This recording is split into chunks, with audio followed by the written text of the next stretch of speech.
Hello everyone, Rimea here, and welcome to yet another Super Luigi U level creation video. So today we're going to be making yet another entire Super Luigi U level in just a single video. I'm going to be doing this through like some time-lapse stuff and also just talking about what I'm working on as I'm making it. And yeah, let's have a look in Mario U itself, or Super Luigi U I suppose, to check out the mechanics that we're going to be using throughout this level. So this time around, it's mainly going to revolve around, well, first of all, these spike enemies. So the normal type of green spike and also the blue stone spike, which throw these like bolder versions of the spike balls. But then also, as you can see, we have these semi-solids here, and we have a switch. Because in fact, for this level, actually, I suppose really the main mechanic I think is going to be the fact that we have path-controlled semi-solids, which is not usually how it works in the original game. In the original game, semi-solids are just a sprite that can like move back and forth and have a preset rotation.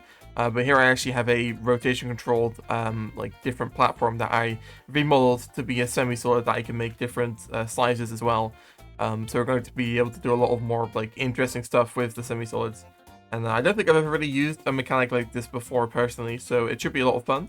And same for the spike enemies as well, by the way. I think they should fit into an overall level really well, but that's not really something you'd expect them to be at, but I think it makes sense. Also, I'm just talking here. Like, have you ever noticed that like that part of the background there is just like, oh, and here as well. Wow, look at all the like the bush stuff in the background just clipping into the mountain. I've never noticed that before. Anyways, let's now get back to the editor and start working on the level. So another noteworthy thing for this level is that we're actually going to be using the main Super Luigi U overworld tileset, which I've never done before either, actually. I did also make some modifications to it. I added some like decoration tiles to it and whatnot, and I also like added my background tiles. We also have actual semi-solids as a tileset. But yeah, as you can see here in the editor, these semi-solids are actually these rotation-controlled castle platforms, and then those are just there for like the looks. Like I replaced the model of these, but then for the collision, I'm using this semi-solid platform. Because there's too many reasons to explain, but yeah, I guess without further ado, let me actually get working on the level now, and I'll probably talk about it once we've got some part of it finished.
Okay, here we go. So far this all looks extremely simple and vanilla, but maybe if you looked closely in the editor, you saw that there's more stuff going on, because yeah, so the whole, I guess, funny thing about this level is that we're gonna have like, for example, here are these stone spikes just kind of on the ground chilling, but then they get lifted up randomly by these platforms emerging from the ground, which is kind of something that the original 1-5 from Luigi U also did, but like here it's more like event activated and it's more sudden and random, and I couldn't resist putting a pretty lazy star coin up here, though it's not that bad. It does have a little bit of a puzzle to it with these 3 platforms that raise up. So yeah, from here on out, we haven't given the player a power up yet, which is definitely something we'll want to do. So I'm thinking we'll probably have like more kind of just ground over here, but then like a platform raises up and like gives you access to the power ups, I guess.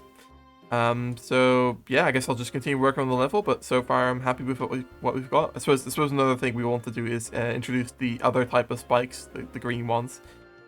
So yeah, and of course also we want to introduce the whole mechanic of the platforms actually rotating, because that's another thing we're gonna do.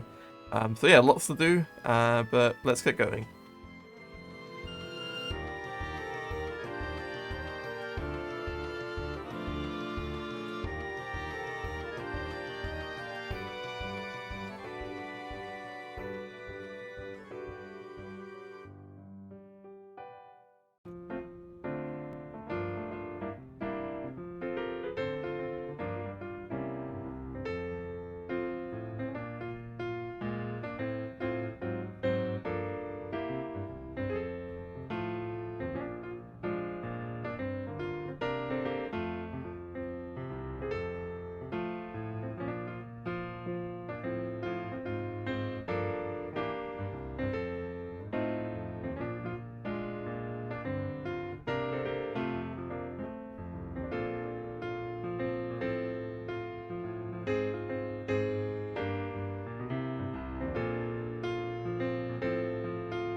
Okay, so I've been working on the level for about an hour now, and I'm actually pretty happy with what we've got so far. So I added some coins to this section here, and apart from that, I think it's still mostly remained the same. I suppose I did add these little platforms here because I felt like this whole area was a little bit too cramped. And now, like I was talking about, we have this section where a platform pops up, and then some break and question blocks come down from this, above the screen, which I think works well for what we've got going on with the mechanics here. I like this as like a little subversion here because, like here, instead of the platform going up, it goes down. Then also there's this mysterious platform that appears down below here, and of course that has a little hidden one-up because it wouldn't be a Rimea level if it didn't have random hidden one-ups all over the place. And then here we've got like a first like kind of interesting setup in terms of like using this in a kind of different way because we have this little like survival section where basically we have these two spikes, and if you don't kill both of them quickly enough, you'll probably be in trouble. I'm probably going to add some coins that rain down once you kill both of those spikes. I don't think I pointed that out earlier, but I did add coins for when you get the star coin over here. Yeah, like over there. And I like that, and I think maybe we'll want to continue that throughout the rest of the level. Maybe some coins will appear for random stuff you do. And then, yeah, I guess so far, the only thing that's kind of concerning to me, I guess, is that I'm not sure if, like, we've already been going for such a long time throughout the level. I feel like, well, I suppose it's not that long yet, but like would it be a bit late at this point to introduce the whole rotating platforms mechanic? But I suppose not. I suppose we'll probably be able to flow it in there quite naturally. Right now I'm thinking we're gonna have another little thing where maybe you're gonna hit the brick block and that's gonna activate an event, and then that's gonna push a platform up so you can get some more power-ups, because at this point it would have been a while since you got a power-up. Also, I just realized, I suppose, I don't think the timer isn't at 100 seconds yet, though honestly that's not too bad considering it makes testing quite nice, because usually I have to end up testing quite quickly, whereas now I can just run around for as long as I want. But anyways, I'm going to stop doing that pretty soon because I'll want to continue working on the level.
Okay, so here we are. We now have a whole extra section to the level. So there was a stone spike here, which was just moving on this random little moving platform. I'm not a huge fan of the fact that this moving platform is just kind of here. It's kind of random, but I needed some way of having this brick block being like a little bit difficult to reach. But yeah, once you hit that brick block, this platform pops up, and it's just basically an excuse to give the player another power-up. I think that's quite neat. And then here we start introducing the rotating platform idea, which is kind of funny, just the way it looks. I like how this spike here throws this spike ball perfectly onto the platform. That's nice. I also just had to replace all of the invisible platforms I was using for collision with different ones, because I realized the ones I picked actually don't allow for like slope sliding, so you wouldn't be able to slide here, which was felt very strange. So I had to fix that, but that's all right. And now we have this crazy section here. So this is actually like part of a setup for the second Starcom, but it's also just a part of the main level like progression of mechanics, I suppose. So we're using the stone spikes here in a way to where you can't actually like hit them, but they do have this like, you know, they do raise this spiky ball above their heads, which means you can't like walk here sometimes, like right there. There's also in the brick block I just hit, there was a mushroom if you were small, but of course I've already hit it at this point, so it's useless for me. There's also some 10 coins here. But then if you go down below here, there's some very obvious layer 0, and the layer 0 isn't really the challenge. The challenge is more to that. Oh, what happened? Oh, I must have moved the path. Well, that's not how it's supposed to look. It's supposed to not really move to the right like that, but for the most part, yeah, that's pretty much correct in terms of how we're going to have these stone spikes basically be moved up above, and then they're going to be much more of a challenge for down below here, and then we're going to have a bonus room in this pipe down below. Anyways, let's continue with the level now.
Alright, and the main section of the level is now, I guess, done. So I've changed things up a little bit here to where we added this spike guy over here, and there's a platform that rises up there and whatnot. You can still enter, or potentially, hopefully, enter this bonus room at a certain point. And yeah, then you've got this green exit pipe here for the bonus room as well. I did check, and if that spike there, like if he's down below, he won't actually hit you even when you come out of this pipe, so that's fine. And if you walk a little bit further, then that platform pops up, and I quite like this here where, like, okay, you think that's it for that platform, but then it also rotates when you stand on it. That's like a little, I guess, like, that's almost like the final challenge of the level, I suppose, because, yeah, I decided to really cut things short a little bit, because well, I guess I both ran out of time, and also I ran out of, like, the thing I kind of wanted to do for the very end of the level didn't really end up working out the way I wanted it to, so in the end we just have this here. And also here I already kind of accidentally activated the third stock one, so you know, when you just kill the spike and stuff, you can just jump over here usually, but if you'll notice the platform where the spike got picked up from is still kind of suspiciously here, so if you jump all over there, then some platforms here rise up. And I like what I did here because the star coin there is still just kind of it's kind of floating in the middle of nowhere. But if we actually grab the star coin, the platform rises up to pushes up above the semi-solid, which both serves the purpose of getting us out of that hole there, but also it allows you to get to the top of the flagpole. So yeah, there we go. I think that's mostly the main section of the level done. I might still tweak some things here and there, but now the real thing that's left is working on the bonus room.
Okay, so it's taken a lot more time than I was expecting because I actually had to redo this bonus room like several times because I had different ideas and none of them really worked perfectly.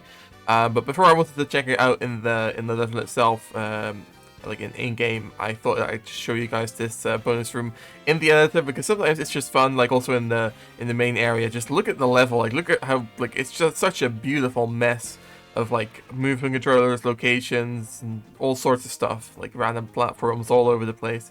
And I really do like the look of it, and especially here this this bonus room. But instead of just telling you guys about this bonus room, let me just show you guys in game. So yeah, this whole bonus room is basically a typical enemy encounter, but with the platforms added on. So each time you kill one of these spike enemies, a new platform spawns in, and also the enemies drop down from the ceiling. And the reason why they drop down from the ceiling is actually because I originally wanted to have them below the screen, but basically they don't spawn unless they're almost on screen, so there's no way of really doing that without it being jank. So instead I just drop them down from the ceiling, and once you kill all 4 of them, you get the second star coin. So yeah, I think with that the level is basically done. Alright, so let's have a look at the full level now. So at the start here, of course, we introduced the 2 main mechanics, the spike enemies and these platforms that raise up. We have a pretty simple star coin up there, but I think it's decent enough for a Luigi U level. Then here we reinforce the main mechanic with the way the question mark is kind of hidden. And here we kind of also subvert what you might expect happens with the spike enemy here that gets pushed down instead of rising up. And then here we have 2 spike enemies, and if you kill both of them you get some coins. It's just a little survival section. If you hit this break block, then another platform rises up and you can get another power-up just in case you lost your first one, I suppose. And I chose the Ice Flower for this level because I feel like that fits with you being able to freeze the spike enemies and whatnot. Then here we kind of do something different with the way the stone spikes are a threat from down below instead of up above, but then they also get pushed up above once you do activate the entrance to the bonus room here. And speaking of which, of course, this is a bonus room we just finished. So yeah, I'm quite happy with the way this turned out. The way the spike enemies drop down from the top is a little bit strange, but I suppose it does kind of make sense with the question blocks in the level earlier also doing something similar. And the bonus room does also take like maybe 15 seconds to complete, but I think that's alright considering it's the only bonus room in a Luigi U level. So yeah, now all that's left is the final few platforms. So here, of course, the I guess final evolution of the mechanics is that we have this platform rise up and then also rotate, and here we can get the third start coin, which also allows us to get the top of the flagpole. So yeah, that's it for this video, guys. If you enjoyed, make sure to leave a like and subscribe and all of that stuff. But anyways, see you later. Bye bye.